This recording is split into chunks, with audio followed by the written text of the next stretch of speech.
Remember the name Raghav Chadda. So ಸುಮಾರು ಸಲ ನಾನು ದೇಶದ ಬಗ್ಗೆ ಮಾತಾಡಿದಾಗ, ಆಂಟಿ ನ್ಯಾಷನಲ್ ಎಲಿಮೆಂಟ್ಸ್ ಬಗ್ಗೆ ಮಾತಾಡುವಾಗ, ಲೆಟ್ಸೆ ಯಾವ್ದೋ ಮೂವಿ ಬಂತು, ದುರಂಧರ್ ಬಂತು, ಫ್ಯಾಮಿಲಿ ಮ್ಯಾನ್ ಸೀರೀಸ್ ಬಂತು, ಯೂರಿದ ಅಟ್ಯಾಕ್ ಬಂತು.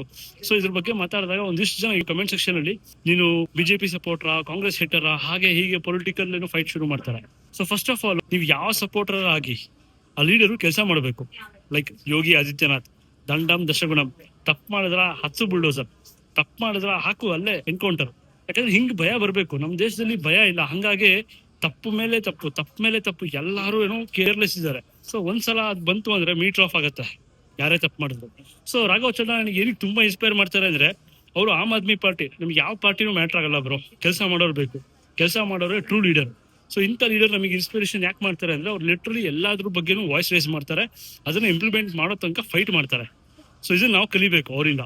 ಸೊ ನಿಮ್ಗೆ ಏನೇ ಇಶ್ಯೂಸ್ ಇತ್ತಾ, ಏನೇ ಒಂದು ತಪ್ಪು ನೋಡಿದ್ರಾ, ತಪ್ಪನ್ನ ತಪ್ಪು ಅಂತ ಹೇಳುವಷ್ಟು ಒಂದು ಧೈರ್ಯ ಇಟ್ಕೊಳ್ಳಿ ಆಯ್ತಾ. ಅವ್ನು ಯಾರೇ ದೊಡ್ಡ ವ್ಯಕ್ತಿ ಆಗ್ಲಿ, ಅಟ್ಲೀಸ್ಟ್ ವಾಯ್ಸ್ ರೇಸ್ ಮಾಡಿ. ನಿಮ್ಮ ಹತ್ರ ಮೊಬೈಲ್ ಇದ್ರೆ, ನೀವು ಎಜುಕೇಟೆಡ್ ಆಗಿದ್ರೆ, ಅಥವಾ ಅಟ್ಲೀಸ್ಟ್ ಓದು ಬರಹ ಬರುತ್ತೆ ಅಂದ್ರೆ ಮಾತಾಡ್ರಪ್ಪ, ಭಯ ಪಡ್ಬೇಡ್ರಿ. At least first step of improvement is raising voice. ನೀವ್ ಇನ್ನು ನಮ್ಮ ದೇಶದಲ್ಲಿ ಅದು ಇದು ಅನ್ಕೊಂಡು ತುಂಬಾ ಫೈಟ್ಸ್ ಮಾಡ್ಕೊಂಡಿದ್ದೀರಾ, ಡಿವಿಷನ್, ಪೊಲಿಟಿಕಲ್ ಪಾರ್ಟಿ, ಕಮ್ಯುನಿಟಿ, ಜಾತಿ, ಧರ್ಮ ಅನ್ಕೊಂಡು. ಸೊ ಕೆಲಸ ಮಾಡೋರು ಯಾರಿದಾರಲ್ಲ ಅವ್ರಿಗೆ ಸಪೋರ್ಟ್ ಮಾಡಿ. ಅಟ್ಲೀಸ್ಟ್ ನಮ್ ದೇಶ ಸ್ವಲ್ಪ ಉದ್ಧಾರ ಆಗತ್ತೆ. ಪ್ಲಸ್ ಅವ್ರು ಏನ್ ವಾಯ್ಸ್ ರೈಸ್ ಮಾಡ್ತಾರಲ್ಲ, ಅದರಿಂದ ಒಂದಿಷ್ಟು ಇಂಪ್ರೂವ್ಮೆಂಟ್ ಸಿಗತ್ತೆ, ಒಂದಿಷ್ಟು ಜನಕ್ಕೆ ಅವೇರ್ನೆಸ್ ಸಿಗತ್ತೆ. ಸೊ ಇದನ್ನೇ ನಾವು ಮಾಡ್ಬೇಕಾಗಿರೋದು. ಹೈ ಟೈಮ್ ಈಗಲೂ ಸ್ವಲ್ಪ ಕಲ್ತ್ಕೊಳ್ಳಿ. ನಮ್ ದೇಶ ಇನ್ನೂ ಚೆನ್ನಾಗಿ ಡೆವಲಪ್ ಆಗತ್ತೆ. ಡೆವಲಪ್ ಟು ನೇಷನ್ ಮಾಡೋಣ.